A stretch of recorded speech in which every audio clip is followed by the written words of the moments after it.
Hello and welcome to Lifeline. I'm your host, Apostle Brian Pruitt. I want to talk to you about you being someone's replacement. Oh my gosh. I know you're like, what? But as I was just reading the scriptures and thinking about the life of David, David was someone's replacement. He didn't ask for it, he wasn't looking for it, but he was chosen for the job. The Bible talks about King Saul and how I believe it's in the book of Samuel, and how Saul had an issue where he just simply would not obey God. And God got to the point to where he said, he's not listening to me. He's not doing anything I'm telling him to do. I have already chosen someone else to take his place. So he sends the prophet Samuel, who was not only the prophet at that time, but also the judge of Israel. He says, I want you to go to Jesse's house because there is a young man, my choice there. So he goes, and Jesse brings out his sons, and at Samuel's request, and Samuel's going through, and Samuel said, okay, yeah, this is it. And the Lord says, no, he's not it. You're looking at things, through your own eyes. That's not the way I judge. I judge by the heart. And so Samuel told Jesse, he said, well, hey, Jesse, do you have any more sons? And Jesse told him, well, it's just David. Just David. Go get him, Samuel said. And as soon as David came, this young man, Bible says that he was a young, ruddy man. But God said he is the one. David did not look the part. He did not look like he should be the choice or God's choice, but he was. And so Samuel anointed him as king before he took his place as king. Samuel anointed him as king. And so after Samuel anointed him as king, David went right back to what he was doing, which was tending the sheep. And that's all David was doing, was just tending the sheep. And for many of you, you're just like David. You're just going about your day. You're just, doing you. You're taking care of things and handling your business, not realizing that you have been called to be someone's replacement. You didn't ask for it, you weren't looking for it, you wasn't even requesting it, but God chose you. I remember a song I used to hear when I was little, growing up in uh, a Church of Christ Holiness. They used to sing this song, "Tis Christ has chosen me." What do you do when God lets you know that you have been chosen? That could be really uncomfortable to know that you have been called to take the place of someone else. So here David is anointed. He's anointed as king. And then fast forward now, Saul, who just could not handle the fact that God had rejected him. Samuel told him, look, this is over. God's not only stripped your authority, but he's taking the kingdom away from you. And the Bible says that the Lord allowed a distressing spirit to come upon Saul because, Saul, who was at first driving out witches and psychics and at that time, was now welcoming them so he could try to get an answer because he could not hear the voice of God. So he was trying to get trying to get an answer from, Samuel, which by this time Samuel had died. And so the very thing Saul had cast out and got rid of, he was telling me, hey, come on back, because I need your help because I can't hear from God. And so he was going through all these means just to try to get back what he had, but God had rejected him. God had rejected him. And so the Lord allowed a distressing spirit to come upon Saul. And so the only way that that spirit would lift off of him was David. David played the harp. And so Saul ordered for David to play the harp every time that his spirit was distressed. Every time that distressing spirit came on him, he would have David to play his harp. David, who was just worshiping the Lord, would use his instrument to worship the Lord. And all he was doing was worshiping. And through that worship, that spirit lifted off of Saul. But every time David stopped, that spirit would come back. And so here, David, knowing now that he is the one to replace Saul, did not, lord over his head. He did not, bring it to his attention, but he just did what David, was doing. David just did, they was just being himself. They was just being themselves. But the time came for David to step into a position. Before this time, David had killed Goliath, and that was a big thing back then because Goliath was known as the Philistines' champion.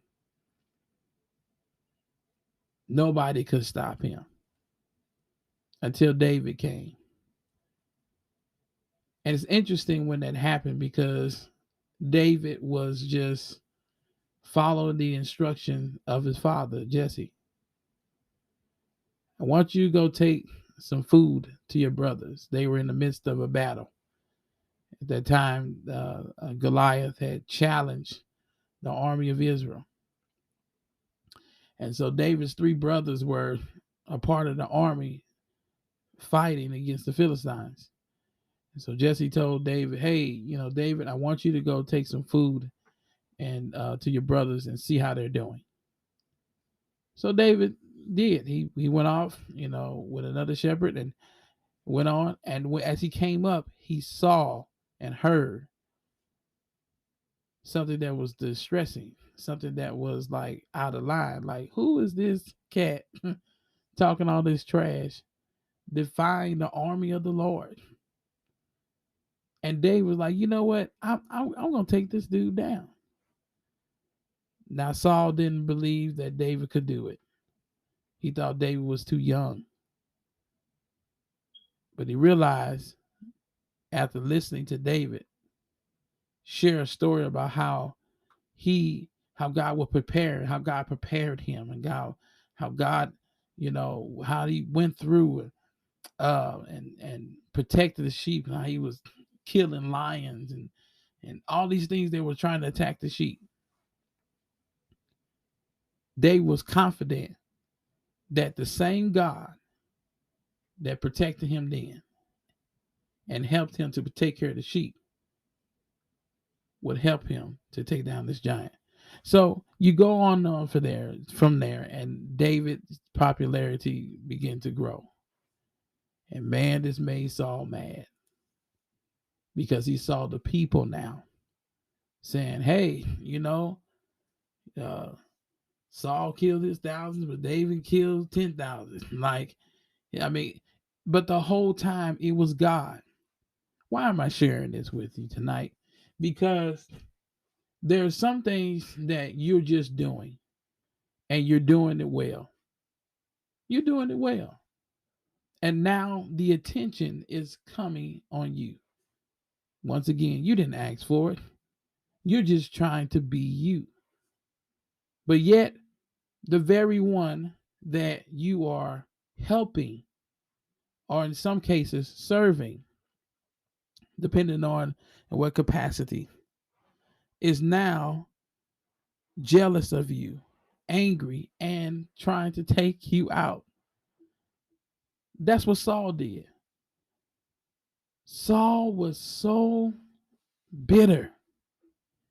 He was so jealous because everybody was praising David now. Everybody was like, you know, yo, this dude is it. This dude is slamming. I know Saul did this, but man, David is handling business. And Saul couldn't handle that.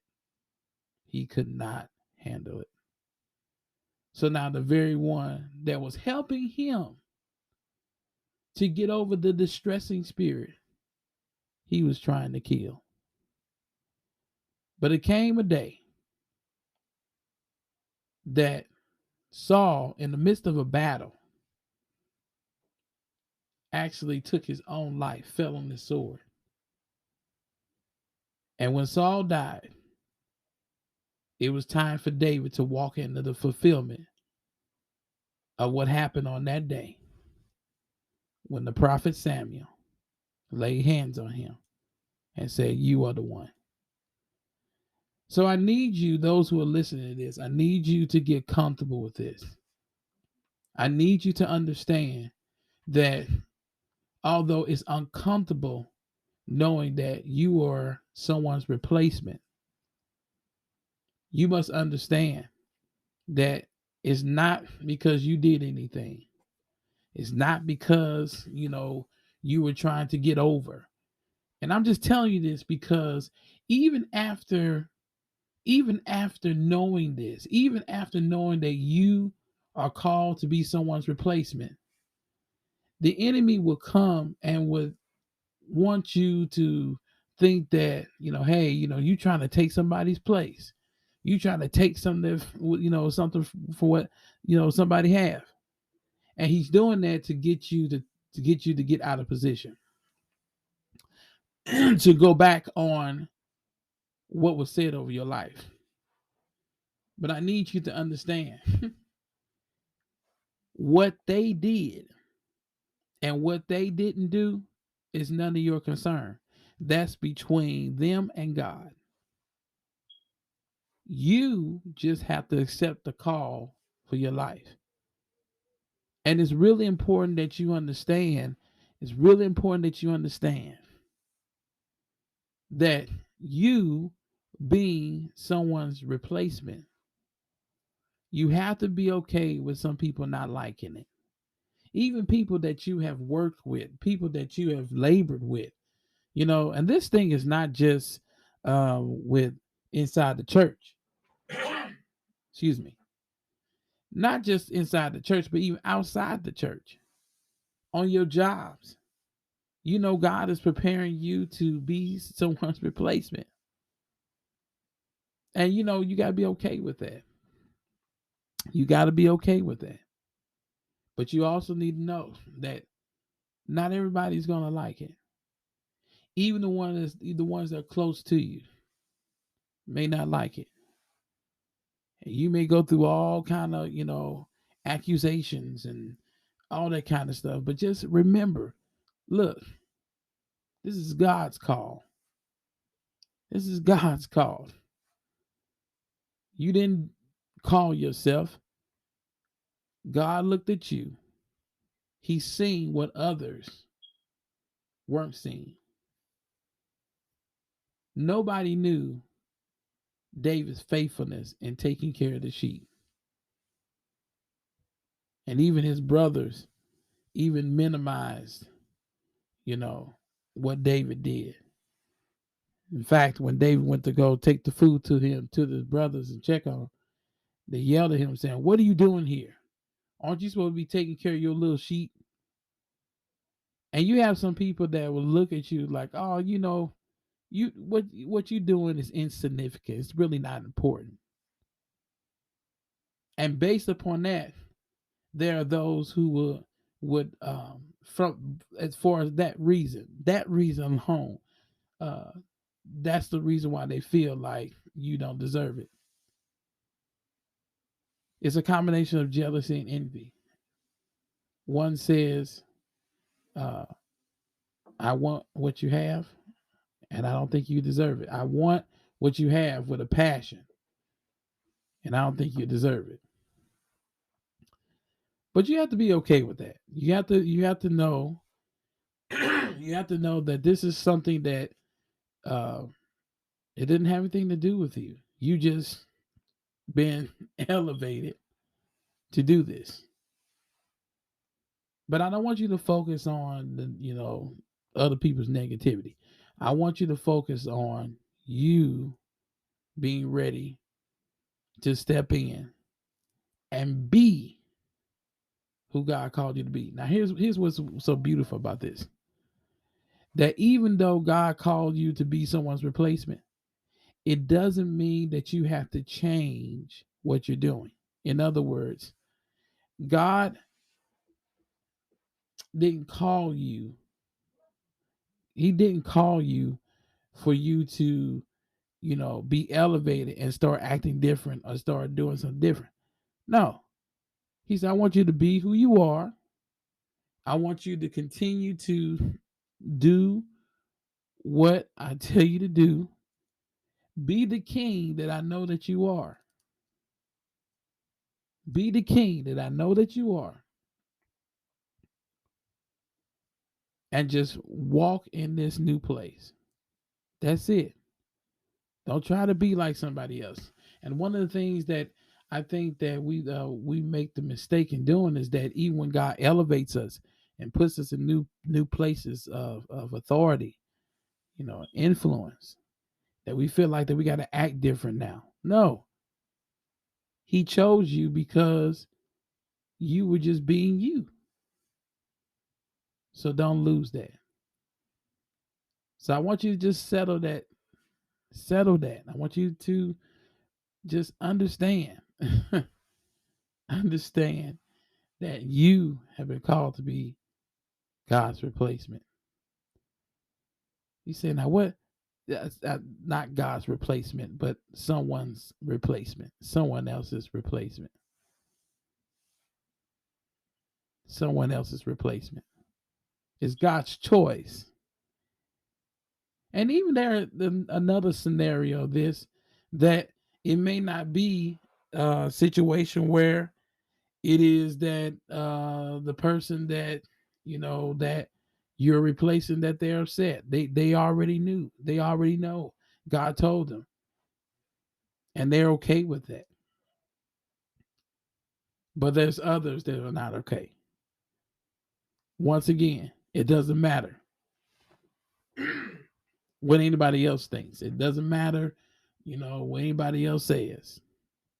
It only matters what God has said. So you may say, well, man, what does this have to do with this podcast lifeline? Because I want you to know that you always have a lifeline in Him. You are not out there alone. Picture someone that's out in the ocean, and there's like no help in sight. But then all of a sudden, here comes another ship, another boat to help them in the midst of being in a dark place. They're their lifeline. You remember the show Who Wants to Be a Millionaire? I believe that's what it was. Who Wants to Be a Millionaire? I believe that's what it was. Who Wants to Be a Millionaire? I may have the game show mixed up, but no, I think it was another game show. It's not Who Wants to Be a Millionaire. It was something else. Can't think of it right now. But the premise of the show was you had to answer these questions, and the more you answer, the more money you get, and then If it came to a place, it came to a point to where you could not answer a question, there was always an option to call a lifeline, which means that I can make a call. I can make a call and get help at any time. So even what we are talking about and what we will talk about in future episodes is all centered around you knowing, you understanding that you always have a lifeline. And my prayer is that no matter what you're going through, that each episode that you hear will be a lifeline to you that you may be able to tap into and say, you know what? That was for me. You know what? That that right there, I needed that. I felt like I was drowning. But that right there saved my life. That right there helped me. I felt like things were just out of whack. But when I heard that,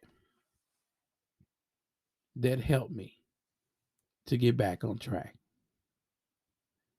Thank you for listening, and join me next time for another episode of Lifeline.